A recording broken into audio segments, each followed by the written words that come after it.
인생에서는 반드시 가야 할 길이 있고 반드시 지나가야 할 문이 있다고 했습니다. 우리 신앙생활 천국길도 마찬가지로 반드시 가야 할 길이 있고 반드시 통과해야 할 문이 있습니다. 제가 왜 이 말씀을 연속해서 여러 주를 드리느냐 하면 정말로 중요한 말씀이기 때문입니다. 우리 믿음의 길에 반드시 가야 할 길이 있고 통과해야 할 문이 있는데 이 길을 가고 이 문을 통과하지 않으면 옆에서 같이 가는 것 같지만 같이 교회 생활하고 같이 봉사하고 같이 수고하는 것 같지만 그 마지막에 천국 결승선에서 전혀 다른 결말을 가져올 수 있기 때문에 이 말씀을 간곡하게 간절하게 드리는 것입니다. 여러분의 믿음의 길에 반드시 가야 할 길과 반드시 통과해야 할 문을 반드시 거치는 여러분 되시기를 축원합니다. 먼저 구원의 빛을 받는 일에 대해서 말했습니다. 그리고 거듭나고 회개하는 일에 대해서 말씀했습니다. 오늘은 예수를 믿고 영접하고 고백하는 일에 대해서 말씀하려고 합니다. 오늘 본문의 말씀은 여러분이 너무 잘 아시는 말씀입니다. 저도 여러 차례 설교한 적이 있습니다.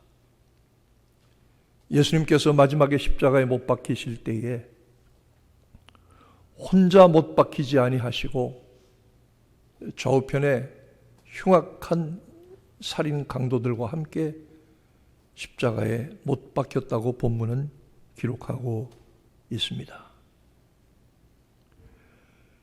예수께서 십자가에 못 박히실 때에 골고다 언덕에 3개의 십자가가 섰는데 양쪽에는 흉악한 강도들이 한 사람씩 못 박혀 있었고 그리고 거기에 많은 사람들이 모여서 무리들은 그 십자가를 올려서 쳐다보고 있었다고 본문은 말하고 있습니다.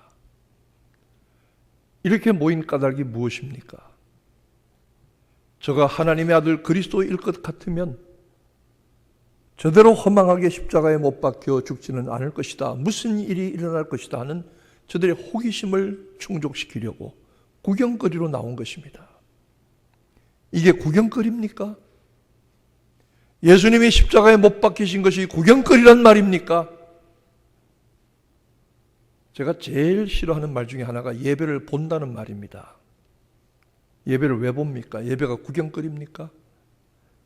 예배는 드리는 것 아닙니다. 예배는 하는 것입니다. 예배는 결코 구경거리가 아닙니다. 많은 사람들이 예배를 구경거리로 예배 보고 간다고 생각하는 사람들이 있습니다. 제가 지난주에 한국을 갔는데요. 주일날 저는 한국 와도 제가 왔습니다. 어디 설교할 자리 있습니까? 이러지 않으니까 다른 교회 가서 예배 드리는 기회를 삼아서 한국의 감리교회에서 가장 오래되고 가장 훌륭하다고 하는 교회를 도심 있는 교회를 찾아갔어요. 120년의 역사가 있는 교회죠. 가서 예배를 참석하는데 제가 나름대로 느낀 게 있어요. 그게 뭐냐 하면 이 목사는 다른 교회 가서 예배를 참석할 때에 그 교회 강단에서 주시는 말씀의 은혜도 받지만 예배가 어떻게 진행이 되는가. 쉽게 말해서 이 예배의 수준이라는 게 있습니다. 얼마나 질서정연하게 잘 예배가 진행되고 있는가. 그리고 찬양이 얼마나 수준 높은가. 저는 찬양의 수준이 높다고 하는 것이 무슨 전문가들을 들여서 솔리스트를 세우고 음악적으로 훌륭하다 이런 얘기를 하는 게 아닙니다. 얼마나 그 교회 회중들이 그 찬양을 신앙 고백적으로 부르느냐 이 말입니다. 저는 그걸 중요하게 생각합니다. 그래서 그 감리교회에서 가장 오래되고 역사 있고 가장 훌륭하다고 하는 교회 예배를 참석해보고 나서 느낀 결론이 참 좋은 예배에 참석했는데 우리 한빛교회도 괜찮다. 우리 한빛교회도 예배의 수준이 이만하면 훌륭하다. 믿으시면 아멘 하세요. 아멘 안 하는 분은 집으로 가세요. 그런 생각이 들었어요. 예배 수준이 있어요. 우리 교회 예배 괜찮아요. 그런데 예배 보는 거 아니에요. 예수의 십자가가 구경거리가 아니라고요. 예수를 십자가에 못 박았던 이 관리들은, 권력자들은 예수를 비웃었다고 했습니다. 비웃었다는 것은 성경 본문의 원어로 찾아보니까 콧방귀를 뀌었다 이런 말입니다. 스코프, 웃겨 이런 겁니다. 예수님을 콧방귀를 낍니다. 지가 무슨 하나님의 아들 예수야? 웃긴다. 진리가 그 속에 들어갈 수가 없잖아요.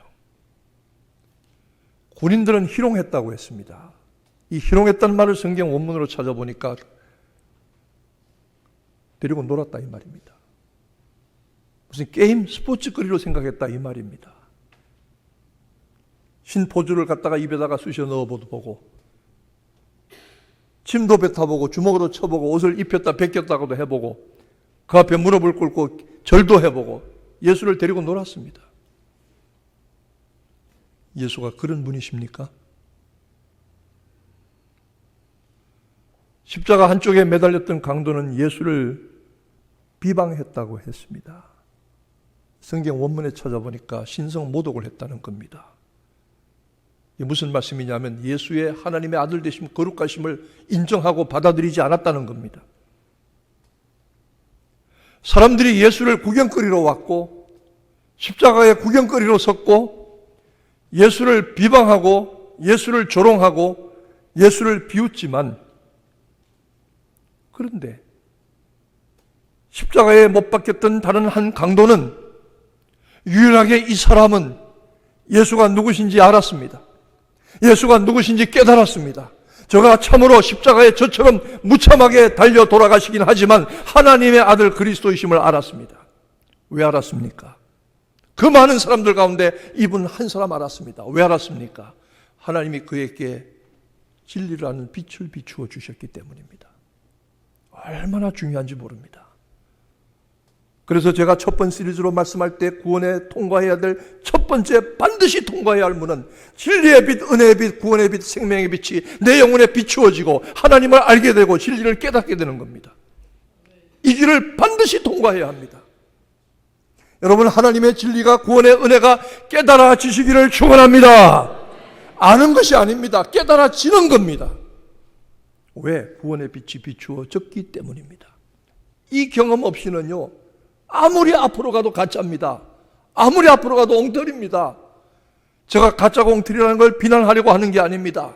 그 길로 그냥 갔다가는 천국 가서 마지막 결승섬에서 헛된 결과, 허망한 결과를 얻을 수 있기 때문에 안타까워서 하는 이야기입니다. 구원의 빛, 생명의 빛, 진리를 아는 빛이, 성령의 빛이 우리 마음속에 비추어져서 예수가 누구신지, 하나님의 사랑이 무엇인지, 내가 그 앞에 얼마나 크고 흉악한 죄인인지를 깨닫는 이 비추심을 받는 은혜가 반드시 있어야 되는데, 이 문을 반드시 통과해야 되는데, 정말로 여러분 이 문을 통과해야 되는데, 이 십자가의 한 강도처럼 여러분도 그 문을 통과하게 되시기를 축원합니다. 통과하신 분은 아멘 하시기 바랍니다. 그가 죄 없이 죽임을 당하시는 하나님의 그리스도이신 것을 알았습니다. 여러분, 이런 기가 막힌 일이 어디 있습니까? 완전하신 하나님이시며 완전하신 사람이시며 조금의 흠과 점도 없으신, 무죄하시고 무험하신, 가장 거룩하신 그분이 가장 악한 자들의 손에 의해서 죽임을 당하는 이 역설적인 사실을, 인생에도 그런 일이 많이 있습니다. 예수님만 그랬던 것은 아닙니다. 정직하고 진실된 사람들이 오해를 받고 핍박을 당하고 죽임을 당하고 비난을 받고 쫓겨나고 많이 이런 일들이 있습니다. 이런 인생의 악한 역설 가운데서도 하나님은 오히려 예수 그리스도를 통해서 그의 십자가의 죽음을 통해서 우리를 구원하신 길을 만들어 주셨죠. 십자가의 한 강도는 이 사실을 깨달았습니다. 예수를 알았습니다. 예수를 바로 알았습니다. 그런데 달린 행악자 중 살인 강도 중에 한 사람은 예수를 비방해서 네가 하나님의 아들 그리스도이거든, 여기서 내려와서 너도 구원하고 우리도 구원해라, 이렇게 요구합니다. 여러분, 우리가 성경을 너무 피상적으로 읽는데요, 이 십자가의 한 강도가 그냥 점잖게 좋은 말로 당신이 그리스도요? 그러면 십자가에서 내려와서 당신도 구원하고 우리도 구원하세요, 이렇게 말한 게 아닙니다. 십자가에서 손과 발이 못에 박혀서 체중만으로 매달린 채 그 고통 가운데 발부둥 치면서 몸부림치면서 뒤틀면서 숨을 토해내면서 악을 쓰면서 그 고통 가운데 하는 말이, 기껏 하는 말이 당신이 그리스도거든, 당신도 구원하고 우리도 구원해라, 이 단말마의 비명입니다. 여러분,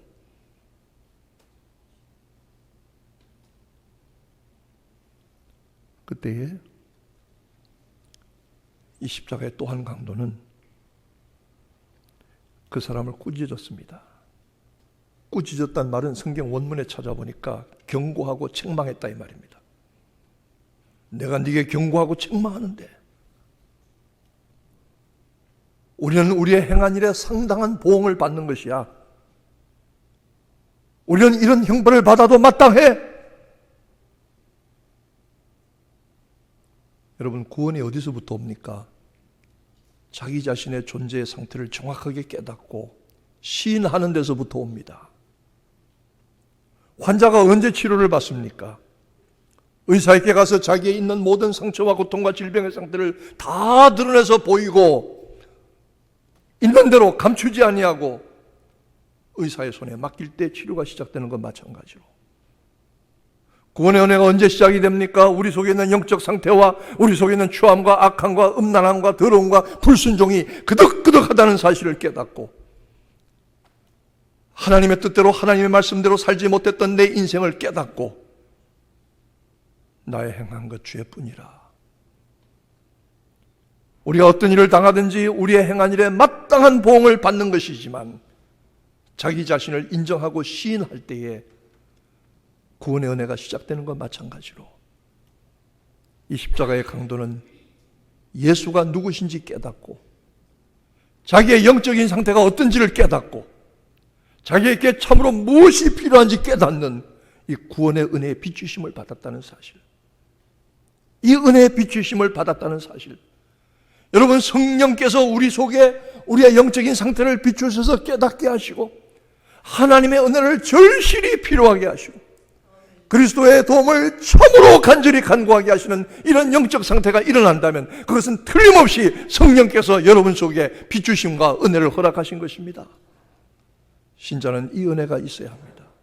이 은혜를 체험한 적이 있어야 합니다. 이거 없이는 가짜입니다. 이거 없이는 엉터리입니다. 앞으로 아무리 나가도 소용이 없습니다. 천국문의 문고리를 잡는다고 할지라도 소용이 없습니다. 저는 책망하려고 하는 말이 아니라 안타까워서 하는 말입니다. 하는 말이, 우리는 우리의 행한 일에 상당한 보응을 받지만 이 사람의 행한 일은 옳지 않은 것이 없다. 예수여, 당신의 나라에 임하실 때 나를 생각하소서. 여러분, 이 말도 그냥 점잖게 평안하게 하지 않았을 것입니다. 십자가에 매달린 채로 고통에 몸부림치면서 발버둥 치면서 온몸을 비틀고 괴로워하면서 신음 가운데 예수여, 당신의 나라에 임하실 때 나를 생각하소서. 아마 이렇게 하지 않았을까요?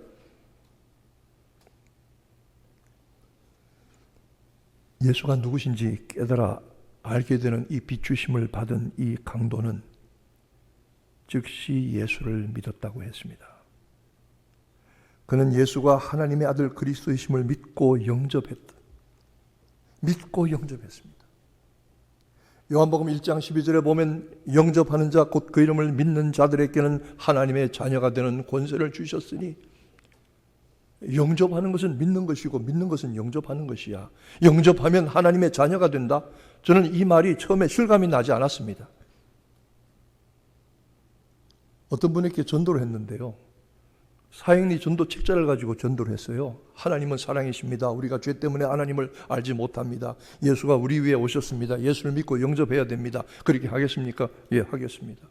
그럼 이 마지막에 기도가 있습니다. 따라 하겠습니까? 하겠습니다. 기도에 이렇게 되어 있지 않습니까? 하나님, 나는 죄인입니다. 예수님 나 위에 죽으셨습니다. 지금까지 내 마음대로 살았습니다. 예수님 내 중심에 오셔서 나의 주인이 되시고 나를 다스려 주시고 나의 구세주가 되어 주옵소서. 그 사형리 기도문이 그렇잖아요. 그냥 따라 하세요. 따라 하더라고요. 근데 근성으로 하더라고요. 저는 근성으로 해서 뭐 이런 사람이 다 있나 이랬어요. 그런데 1년 후엔가 그 사람 만났는데요, 그 사람의 신앙이, 믿음이 놀랍게 변화된 구원의 믿음을 가진 것을 확인했습니다. 근성으로 근덩근덩 신앙 고백하고 영접하는 것 같았는데 그게 아니더라고요. 그게 아니더라고요. 우리들의 인생에 구원의 길 통과해야 할 문이 무엇입니까? 예수가 나의 주가 되시고 그리스도가 되심을 믿고 영접하고 고백하는 일입니다. 이 일이 반드시 있어야 합니다. 이 문을 반드시 통과해야 합니다. 이것 없으면 가짜입니다. 이것 없으면 허망입니다. 엉터리입니다. 아무리 앞으로 가도 천국 문을 붙잡고 흔들어 두들겨도 소용이 없는 일입니다. 영접하는 것이 믿는 것이고 믿는 것이 영접하는 것이다. 저는 이 말도 좀 알쏭달쏭했어요. 근데 이 말이 깨달아지는 때가 있었어요. 언제 깨달아졌는가? 신방 갔다가 알았습니다. 어느 집에 신방을 갔어요. 문을 두들겼어요. 초인종을 눌렀어요. 누구십니까? 저 윤 목사인데요. 아, 목사님 오셨어요 하고 문을 열어주고 영접합니다. 왜 영접합니까? 내가 누군지 믿으니까 영접하는 거 아니겠어요? 내가 누군지 의심되면 영접하겠어요? 문도 안 열어주겠죠? 그러니까 믿는 것이 영접하는 것이고 영접하는 것이 믿는 것이에요. 여러분, 예수를 믿으면 영접한 줄로 믿으시기 바랍니다. 영접하는 것은 믿은 줄로 믿으시기 바랍니다. 믿으니까 영접하고 영접하니까 믿는 거예요. 내 안에 내 중심에 오셔서 예수여 예수여 내 중심에 오셔서 주님 한 분만으로 만족하게 하옵소서. 예수가 내 주인이 되시고 내 인생의 내 삶의 모든 일에 주장하시는 주인이 되시고 구세주가 되시는 이 일이 이 사람에게 분명히 있었던 것입니다. 이 일은 예수가 누구신지 깨닫고 예수를 믿고 영접해 드려서 그분이 나의 주님이 되시고 구세주가 되시는 이 일은, 그리고 예수는 나의 주님이십니다 하고 고백하는 이 일은 여러분의 삶에, 여러분의 신앙에 반드시 통과해야 할 문입니다. 이 문을 통과하시기를 축원합니다. 안 하면 가짜예요. 안 하면 엉터리예요.